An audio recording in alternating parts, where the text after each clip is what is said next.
Let's see what you can. B-roll all day long. Focalin, Ritalin, fuck it all, Geritol. Sorry, boss. Don't be sorry. It's the best fucking episode we've ever done. We're rolling.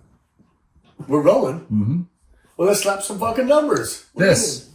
Oh, wait. Which episode? Are we still doing 261? No, that was last week. Yeah, but we only have like 15 minutes of footage on the road. I gave you at least an hour. No. So what are we doing? 261?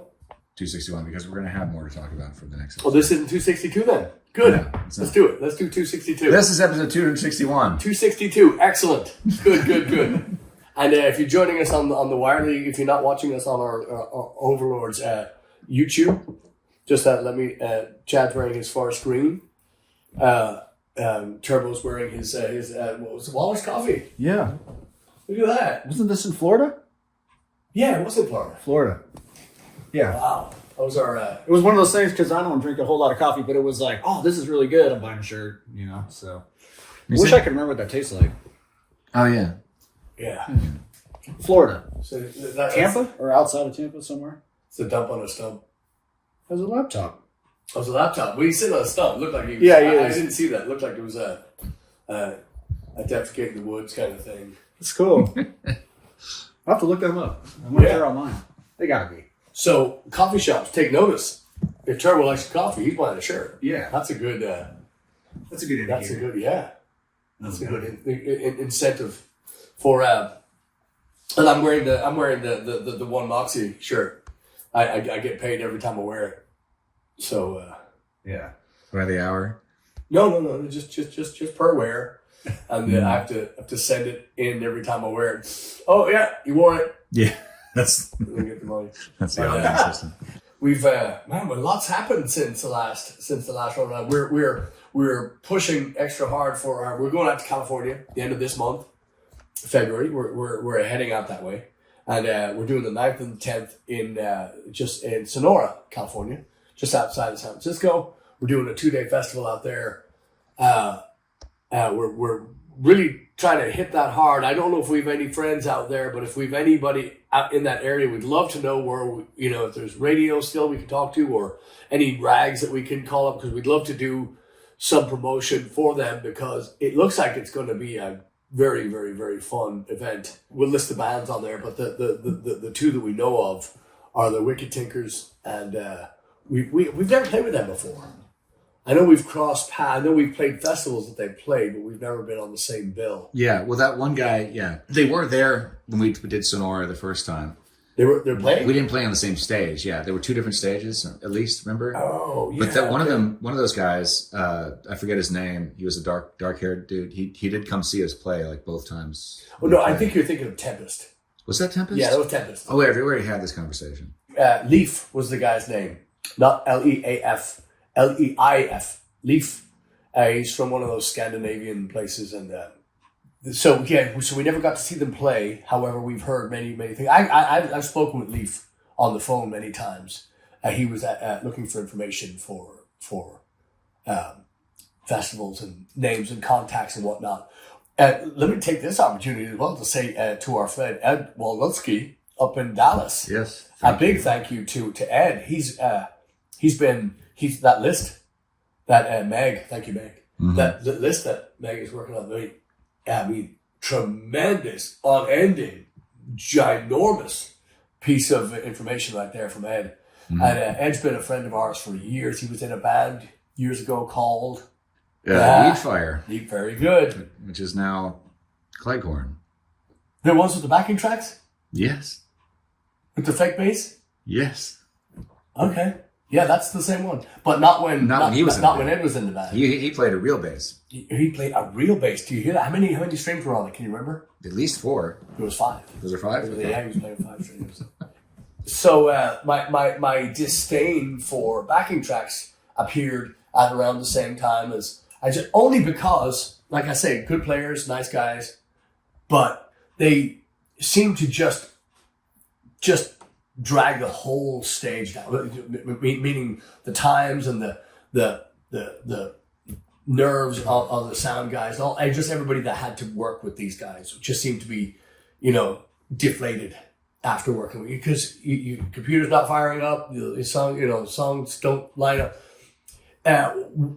We stumbled across a similar situation when we went from this huge mixing board, huge mixing board, 32 channels, something like that, all the bells and whistles on it.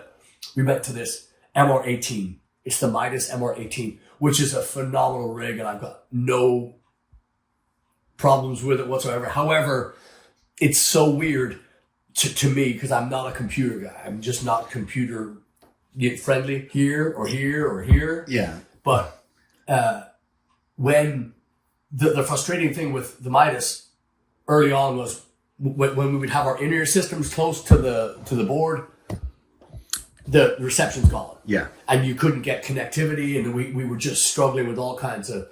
We learned later to keep them separated, keep the distance, and blah blah blah. Yeah. But the frustrating thing to me was I'm standing beside this brand new piece of gear, which is phenomenal. Like this board that used to be this big. Remember the Mackie? Yeah.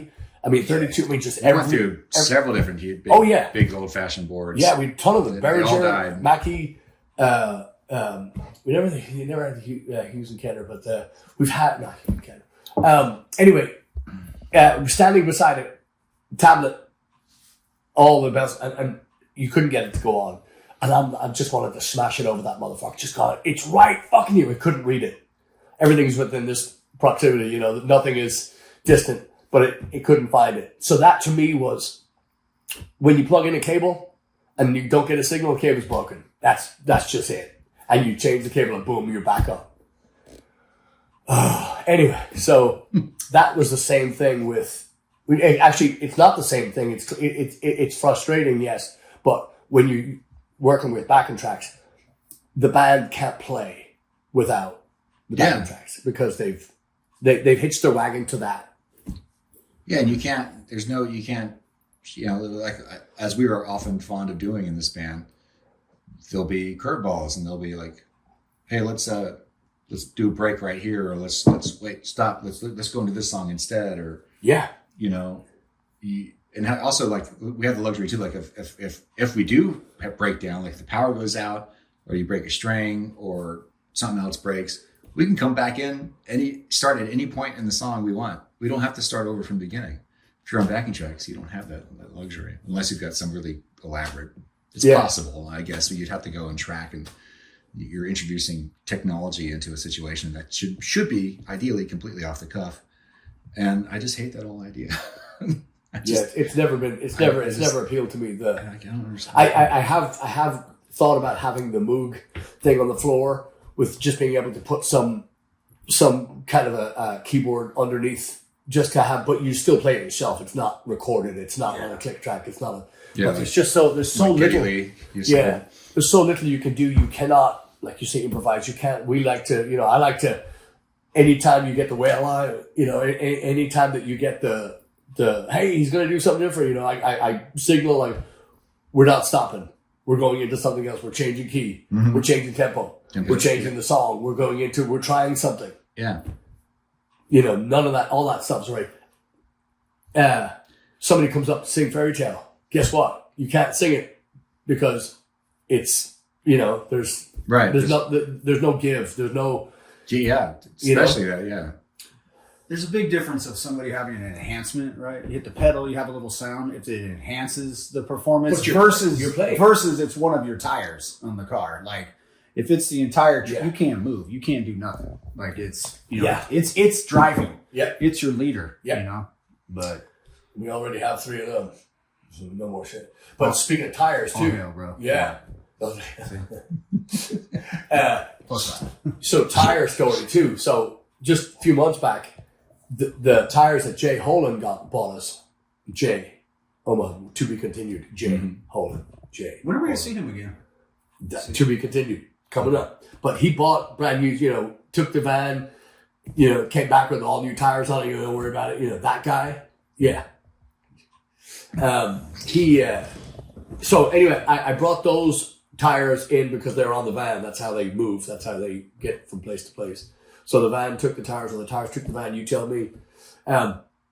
And I went to the thing because one of them had a slow leak. But these are new tires. I bought the new. But thank you, Jay, for the many, many miles of wonderful tires.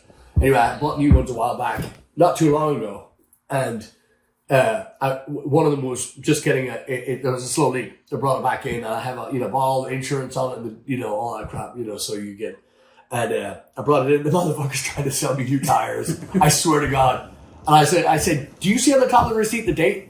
Do you see where And I said, don't even try. There's just a little choppy on the inside. Like, I'm going to show you choppy on the inside, motherfucker. I wish that I recorded you when you told me this story. Because you're like, do you see the date? Do you see the date? I'm like, I'm going to this place. Like, I was so bummed up. I was like, oh my God. You're like, I just bought these. I just got, yeah. I mean, they still have the little rubber, the little hairs on the side of the tire. The things are brand new. I've rotated them. We do a lot of miles, no question. But are they that? Are they all in there? I mean, they are. You look at them, and and I keep it, very, very clean. So, but you look at that thing, it looks like they're brand new tires. It's just, I mean, he's trying to sell me new tires. Like, oh, give me patience right now. Anyway, back to backing tracks. Yay! Back to back tracks. Backing up back into back tracks. It's just so, to me, the soul gets ripped out of any rock and roll band with that. That, and especially when you're doing original music and you do, because the original music, you can do whatever the fuck you want. Yeah, it depends on the show. Obviously, we're talking about Spasmatics last week or a couple weeks ago. That was a fun show, but you have to accept the fact that that's not a real band. They're doing, pantomime. Yeah, it's basically a performance. That's fine, but it's not the same thing that a real band does. Now the musicians, I'll say this as a caveat, maybe possibly a caveat, I don't know. But the guys that were playing that day, I think they could have played every song that was on that list. However, it's a franchise, so you can't, it's... Right. But I believe that their capabilities would have allowed them to play every song that they played that night. And again, I would have preferred that. Now, I will go back again and say our friends in Mr. Wonderful here in Houston, cover band based out of Houston, and I'll say a lifelong friend of mine. Two of the guys in Mr. Wonderful are friends of mine for many, many, many years, and they play with backing tracks. And again, I don't turn my nose up at that at all, only because they're doing stuff as a 3-piece band that they're going in as a dance band, as an 80s thing. That's their shtick. And they can play their asses off on just about anything. However, that backing track, they're bringing a show to you, and they don't have a drummer, but they have drums on track and stuff like that. So, we were years ago fighting with the idea of going from amplification, big tube amps, huge, basically massive rigs, to in-ears with direct system, right? So we were fighting with that, demand isn't going to take the... At this point, I'm so happy that we did that. And there are other bands too that will, the metal bands that will fold their arms and go, fuck you, you don't know, that's not... But and I understand that part too, but I'll tell you, when you play in a club in New York, that's about as big as that couch, and your stage is only the corner, you'll learn to love the in-ears and B, the direct. Well, plus we have the luxury of having all those years under our belt already. I think it would have been a harder thing. It would have been. I don't know if we would have gone for it like back in, the first 5 years or 6 years when you and I were still in love with our tube gear. Yeah, still on. Especially the amount of money I spent on that MPEG rig. There's no way you're taking that thing away from me. But by the time we got around to the in-ears and the direct gear, the tube gear was long gone already. So it like my MPEG, I still have it. The first 2 years I had it, it was great. Just always sounded like $1 million. And then, as anybody who's had a tube amp for a certain amount of time, especially the amp, I think the bass amps, at least the amp pegs, those tubes died sooner. I know guys who've had, old ancient guitar tube driven things. They're still using the same tubes that were installed in the 60s or something. Not the amp pegs, at least. I don't know. But so the tubes start to die and you have to replace those. And then it has to be recalibrated and all this stuff. That's expensive. You can learn to do it yourself, which I tried to, and it's just very easy to mess up. So, that was by the time we got around to this decision, my amp was sitting at home. He wasn't using his Diamond anymore. I think you'd started using, right? Had you gone back briefly to one of your Marshall rig or the what was the other one? That was a tube amp too. The one that Julia bought you. Oh yeah, that was a tube amp. Yeah, that was a Friedman. That was a really nice one. Actually, right. Diamond got mad at me. For that because they were in direct competition, but they all required a lot of maintenance and upkeep and stuff. Not to mention being really heavy. So by the time you can't play at any level. You can't play at any decent level. Yeah. You know. But by the time never had somebody. Sorry. I was by the time you said I think we need to consider moving away from amps, and I was like By the time I wasn't using tubes anyway. I was using a total solid state. Harkey, yeah. Well, no, the Harkey had died by this point. I was using which I still have, my Ampeg Portaflex system, which sounded okay. I didn't really think it sounded that great. And that's a funny thing that when I went to eventually bought the fly rig I have now, that my Tech 21 fly rig that I use for my bass now, sounds better when it's amplified properly. That one sounds better than the Ampeg. That's a huge Portaflex amp that I was using before. Yeah, it really does. It's because it has better emulate. It's an emulator. It just creates the tones that it creates. It's supposed to sound like it's meant to sound like an Ampeg, and my old tube amp basically, which it pretty much does. So, yeah. Yeah. What were you gonna say? We've never come off stage of a performance and somebody has told us, "Man, you know what would make it better if you guys had big giant amps on stage." Yeah. No way. Yeah. I've never heard that once. You always hear, "Oh my God, it's so much better." Like, I'm not fighting the stage volume. What was the first thing Craig said when we came off the stage at Beaumont? Not Craig and Huntsville. Craig and Beaumont. I was there singing. Yeah. David? No. Yeah. First thing we came off the stage, he was just, yes. Oh. Yeah, because he had complete control. He was able to, we are playing in a place well, of course you'll miss it, but hopefully you won't miss it. Hopefully you'll all be there. But we're playing this Saturday in Angleton, second time down there. A place called the Dirty South. Phenomenal restaurant.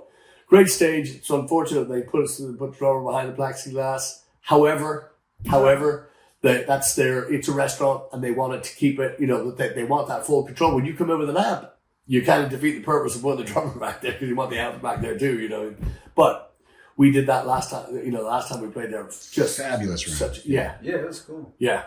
Really fun time. But again, we're, I won't say pros, but we've definitely paid our dues with this gear. It definitely takes some getting used to. It was just like the MRT, and there was a huge learning curve with the MRT, and it wasn't just the Wi-Fi interference. Yeah. That was a big problem, but just learning how to use the damn thing. It's so strange when you have to, go to the tablet and you've just been used to faders and, fine tuning everything, but it's all in here. Everything is in this tiny little, Yeah. And then the joy of each band member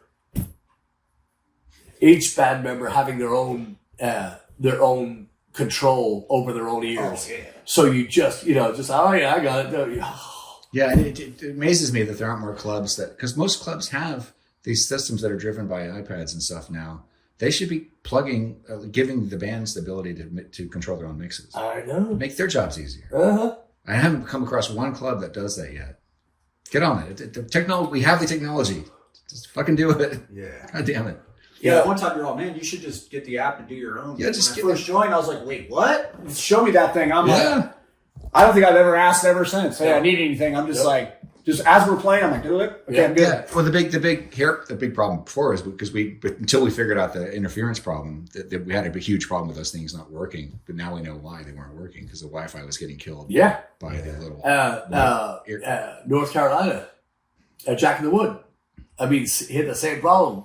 If we had known then, he had the same problem. I'd say we kept cutting out, losing signal, and all that stuff. And now we can tell him, hey, this is what we have to separate those fuckers, yeah. But the best thing is for gearheads at home who are taking notes. The thing to do is just treat it as if it's an actual wedge monitor. Run an XLR right up to where you are on stage. Plug it in there. That way you'll remember to turn it off and on between sets as conserve battery power for one thing, but also you're separating it as much as you can from everybody else, which is what you want. And you don't want it anywhere near the Wi-Fi router because that's going to ruin everybody's day. Yeah. Yep. Yeah. The day I put it right next to me was all the interference issues were gone. Yeah. It was like, you might get some things here and there, but it's a little. Yeah. We should go to North Carolina. Yeah. Play a show there. I know a band out there. We're busy. We got to go to the woodshed. Let's go. Not today. Oh, Tomorrow. I thought you were saying. Let's go tomorrow. Yeah, I'm going tomorrow. We can make it back in time. That sounds like a fun time. Yeah. Yeah. Oh, it's great. The room is great. People are great. I mean, I love that spot too. And we played at the Lost Patty in Nashville. We played in the Nick in Alabama. We played. I mean, I love that trip. I love going up and seeing our friends up in Pennsylvania and our friends up in Maine. And but again, so at the end of this month, we head out west. We're starting in Arizona, then heading out to California, and I'm so excited. Yeah. I'll just go sit in the van and wait. I can't wait to get back in. Hit all that stuff up again. It's gonna be a lot of fun. I even got me a new gig bag. Came in yesterday. Ooh. I was like, I'm gonna buy myself a present. Yeah. I'm excited. It's gonna be good. Oh, this is my 2024 gig bag. So gig bag, is it Just a backpack? Is it a... I like not necessarily a backpack. It's like a backpack on steroids, just with all the compartments I need because I lose so much little crap. And so I'm like, man, I just need something smaller. What color is it? Black.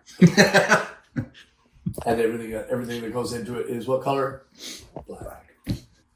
But I do want to say as well today, this might be a separate thing, but I want to send out a heartfelt message to the Mojo Nixon crew. I don't know if this is long gone or it's old news by now, but Mojo Nixon passed away last night, which is what date is it today? It's Slapper Day. I got you. Today is the 262. So it was 10 o'clock last night, and he was on the country cruise thing and finished a gig and blah blah blah. Anyway, passed away. So our good friend Pete, Mojo called him Wet Dog, was his piano player, but Pete Gordon, the dazzling Pete Gray, man of many names and endless talent, Pete Gordon. He's been Mojo's right hand man for so long. We just and Mojo was such a huge personality of he had the personality of a tyrant, but he was the biggest heart, a great performer. Anybody that was alive back in the 80s and 90s would have heard Mojo Nixon many times. Just anyway, so we're just we Blaggards want to just say a big farewell to the big man. Amazing performer. I only got to see him once in concert, but change your life. Yeah. Change your life. So. Yeah, I saw that. I was like, oh man. Yeah. So many of our close friends knew or worked with the guy. Yeah. Yeah. And Pete was his. I went straight to Pete in my head. I texted Pete this morning when I found out. I was just, man, I'm sorry. Pete is just Pete's we've talked about him 1,000 million zillion times. Just Blaggards owe him so much. Yeah, starting at the Continental Club and beyond. I'll tell you a Pete story. He does a Johnny Horton song, The Battle of New Orleans. He does that better than anybody on the world, anybody on the planet, anybody that's ever seen the planet Earth. Nobody does it better than Pete. He just sings it like it's David Lee Roth says, you have to sing like your life depends on it. That's how he sings it. He delivers that. So just anyway, we were. I think it was on the Dole, and it was my first attempt at doing an Irish rock band, and Pete was just all over it. Just yes, this is. And he was giving me CDs. Hey, listen to this band called Shoulder out of Austin that he used to play with. Oh. He'd sit in with, but the other story I told on SlapperCast was we know when Chuck Berry would come to town, he would get the band. He put together the house. Well, his crew, his team would put together the house band for him, and Pete was always his piano player. And there's a great picture of Chuck Berry looking at watching Pete's hands as he was playing, and that's Pete Gordon. He's just amazing player, and a better friend. You just won't find a better friend than Pete Gordon. Anyway, so that's my little downer today for. Yeah. Sorry, man. Yeah. Mojo Nixon. So, anyway, moving on. Soon we'll have SJC on. Yes. When's that happening? He said just let us know. Did you ever post that video?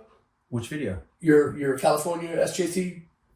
Some stuff I posted. Some stuff? Is there there's not a turbo production on that? Not yet. It was kind of busy. So I didn't have as much camera as I thought I was going to have. You know, I had some like at the beginning when we were setting up, and then we didn't get a good shot of all the drummers. I do have that picture, so I can share that. I'm not sharing that yet. So I know they were putting together some video, and I talked to Matt yesterday, and he said that they were going to send it out. And so they'll be sharing it, and they're because they had video crews there. So they're doing all their production on that. And so a lot of people have been asking about that. Been wanting to see it. Yeah. So we'll get that soon. So SJC, for those kids that don't know, that's who Turbo sponsored by. And the drums have not sounded better, I don't believe. Yeah. Yeah, we're doing a couple of new things together too. And so these, just a couple new projects. I'm actually adding a couple snare drums, a couple different sounds for different rooms that we play in. Yeah. And something for the bigger rooms and then something for the smaller rooms. And so that way I don't have to adapt to the room as much. The drum will help me a little bit. Yeah. And so we got some cool stuff. I'm going to keep it under wraps until it comes out. But it's really cool. I talked to him yesterday, and we're starting the designs of them. And so we're going to add 3 new snare drums to the collection. Very cool. It's going to be great. Very cool. Yeah. Yeah, those guys, I just, ever since Mike McAloon, started the SJC addiction, our drums have just always, I remember many times, I can't list one in particular, but I can tell you that many times we'd be on a stage where there'd be other drummers, and Mike would get up there, put the kid up, and he'd go, "Dap, doom, doom." The guy in the talk pack would go, good, a good, real kid, And the same thing with 12th Street, 12th Street Bar in Huntsville. Yeah. The SJC drums sounded like thunder. Yeah. It was like, go. And they all had nice drums. Everybody had nice drums. I thought there was 4 bands total that night. And everybody had good drums. It sounds great too when the other musicians are coming up to you. Yes. Hey man, what's your kit? Yeah. I had a few questions like that. I was like, oh, yeah. I love that tour series. And it's funny, that's not even my custom kit, but that one, I'm just like, I was telling my man, I'm addicted to this kit. Yeah. That bass drum is ridiculous. Yeah. So, yeah, it's nice. So now I'm like, man, I'm trying to get I was looking, I need a rack for the corner of my house. And I'm like, I have all my snare drums. And so I was like, I want to get something more rotating, because I was talking to him like the custom kit is amazing, but man, I can't road dog this kit. Not at the rate we do. I'm like, it'll get beat up, and I want that one to be a little more preserved. So I'm sort of getting one that I can get in between, and add to it. Trying to develop character by getting road worn, maybe. Yeah. The one that you take out on the road. Yeah. Just like, the tour series kit, it's like, let that thing kind of be the road. I don't want to say bread and butter, but that's the road dog kit. But then I can rotate snares, so then I can kind of have the creativity of just the all black kit. I can have some fun in it, and then, I got all the heads and different things and kind of mix it up. I think it'd be fun. But yeah, it's good stuff. Yeah. We also talked about cover songs. Kate Scott had said Anything by Prince. Great suggestion. Young Miss Kate Scott. And then Kelly Navarro had said she'd been listening to some reggae, and she had said I need to acquaint myself with the band, but I want to check that out too, because it's funny, I have 2 songs. I'm just gonna say the fucking titles because I don't care. He just doesn't care. One is Pirates Paradise, and the other one is Trojan Horse. And actually, I love that. I made myself write lyrics this morning for Trojan Horse, because I kept going, no, I don't like it. So I sat down here with my. So you're dead. You just fucking Yeah. I'm so pumped up right now. What? You wrote the lyrics down. I'm so pumped up. Well, it's not either, but yeah. So this is my beloved. This was given to me by Davee Bryan, and this thing here is going to be the late great Davee Bryan. But this is going to be if I ever learn how to play guitar, it's going to be because of this guitar. I love this thing, not just because Davee gave it to me, but because it's just he had said a few things to me, and this guitar kind of reminds me of it all the time, and so I love this thing. Well, the funny thing with that too is that he used to be kind of against Strats. Like you just didn't think that they were your thing, right? Like it was. I still can't get a good sound out of it, like because I heard Davee play it. Yeah. Well, I mean, I remember you.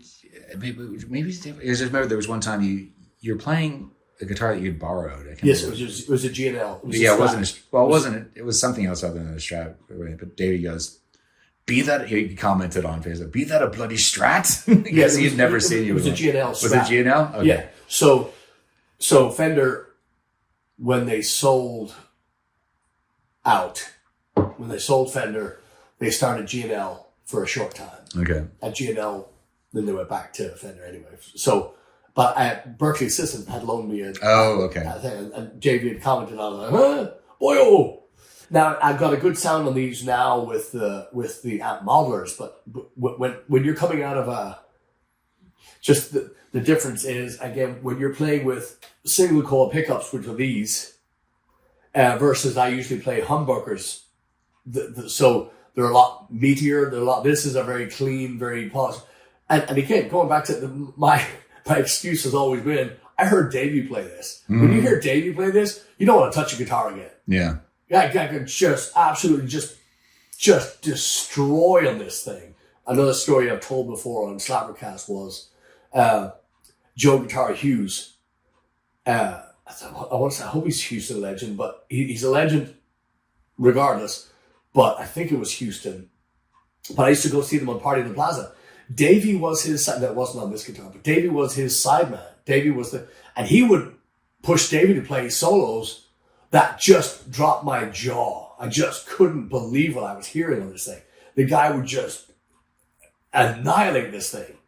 And I remember thinking, I was like, I don't want everyone to play that. I don't ever want my notes to be so refined and defined. And, this was just, anyway, so Davee was beyond, and Davee's preference was, and I wrote about this today too, Davee's preference was solo acoustic, him and the dobro and the slide, or him and the acoustic and everything. That was his preference. That's what he loved to do.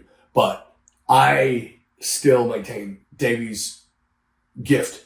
Davee should have been a Strat playing blues, swinging voice. Yeah. I mean, god damn, just nobody touched him. Just he's one of those guys that's just that he should have been stratospheric, and he was, but I mean, again, his catalog and the lives that he touched, you can't be disappointed with that. This thing here is how old is that guitar? This isn't that old. I think he bought this when he was in Florida. I'd have to ask the lovely Carol when he actually purchased it, but when we were on that tour, she said, "Oh, this is from Davee," and gave it to me. And I took it out of the case, and it had been sitting in a club. And I took it out, and it was in June. I was like, "Davee," I mean, but he took such care of. Yeah. And I often tell him there used to be a guitar stand here, and because it sits on a guitar stand, and it goes with me no matter where I am in the house, it goes with me. And I put it here the other day. And I told Davee, I said, I don't have the stand, but I'm going to get it. And I haven't got it yet. So I know he's angry right now, but I'll give him I'll give him a chip. You're asking for trouble. Yeah. So, don't knock it out of tune. Yeah. But he just took such good care of his gig. Everything that, he'd take his guitar out of the gig and he would tune it and then he would sound check, and he'd walk the room and he'd sound check, and he would tune the guitar again, and he'd sound check, and when you're below the, and 90% of the musicians are well below Davee's abilities, and when you're that far below what he was musically, it was agitating to wait for the, let's go. The show said 9, and Ned Thomas would say, well, you got to put in the Davee factor. Okay. So it'd be 9:15, 9:20, 9:29, 9:31, and then she played the first song, but you understood. The first time he hit that chord, and it was usually the open E chord, that open E with the octave thing going, and he'd hit that chord, and you go, oh, got it. Proceed, maestro, proceed. His acoustic shows too. I was always, because I used to play with him acoustically in Under the Covers before. What was the name of the band? Under the Covers. Under the Covers. Great name. Go ahead. Did you guys use backing tracks? You should have. No. Sorry. No, but he always blew me away. That I never really had the really great acoustic gear. I had, at that time, I was using an old my Takamine, no effects. I think I maybe had a tuner on it. That was all I had. And I can't remember all the stuff. I think he had a compressor and some kind of acoustic exciter was the things that he had. And he had the same kind of pickup gear inside whatever guitar he was using, but he always figured out. That's the thing I always hated about playing acoustic shows is that piezo pickups those things have. You always hear they just don't sound natural. Something he did to his gear, his acoustic always sounded like $1 million fucking. And like an orchestra. Yeah. He tried to teach me. It was partially gear dependent, the stuff he was using, but he also knew how to dial it in. And he would spend time, getting the EQ right. But he was a master at it. It was incredible. He could have sold. He probably could have made money selling online classes of how to EQ an acoustic guitar for live show. I mean, those people that do those YouTube channels, who I'm eternally grateful for, because I've gotten out of some jams, on fixing gear.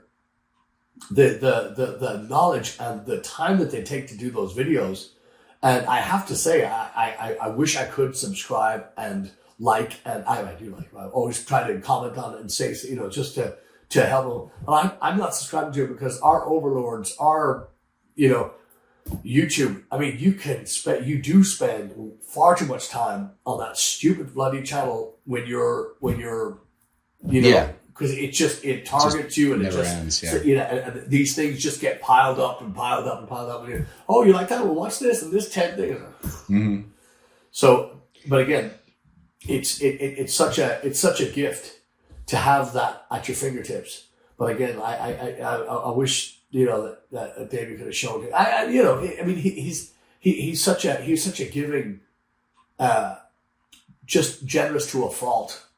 Yeah, everybody that knew him would say the same thing. Yeah.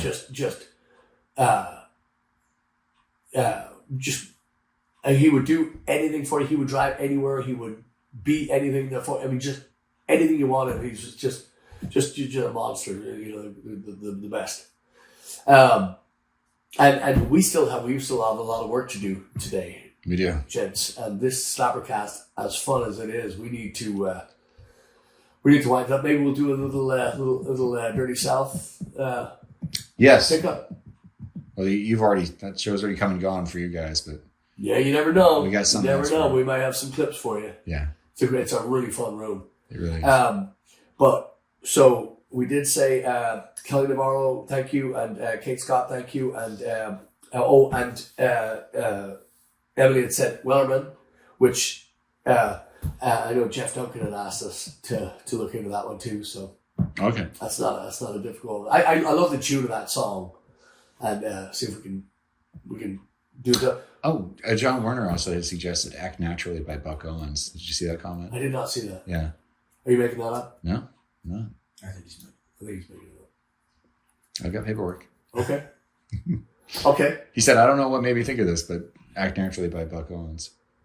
Oh. Which I know that because Ringo sang that on Beatles, one of the early Beatles records. Yeah. Yeah. Okay. I'll look into it. They're gonna put me in the movie. That was in Toy make Story. a big star out of me. Is it? Yeah. No? Toy Story? And all I gotta do is act naturally. I think it was in Toy Story. I brought my kids to that when they were little babies. Not like little babies anymore. Oh. Anyway. Toy Story. So sad. Really? Remember the third one? When all the toys are going down the thing? They were old by then. I couldn't. Oh, no, man. They're like, they have all the toys going down to like the fire pit thing, and you just think they're all going down, and it's like. Are you going to ruin that for everybody? Spoiler. That's one franchise. Yeah, I'm like, is this how this is going to end? Like, I mean, Number one for being a cartoon series that adults can actually enjoy, but there's 4 of them, and they're all excellent. It's like, even the 4th one was good. It's pretty amazing. You don't have kids. What are you doing in there? I don't want to talk about that. Well, those kids are there.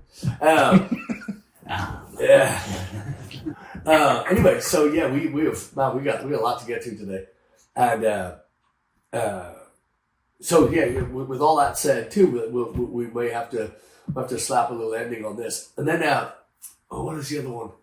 Lots to do, and we're also going to be doing a ton of van time, obviously because we're going back out west, so we got a lot of great. We got that, and then the other thing is, so we're in our 20th year. This is year 20.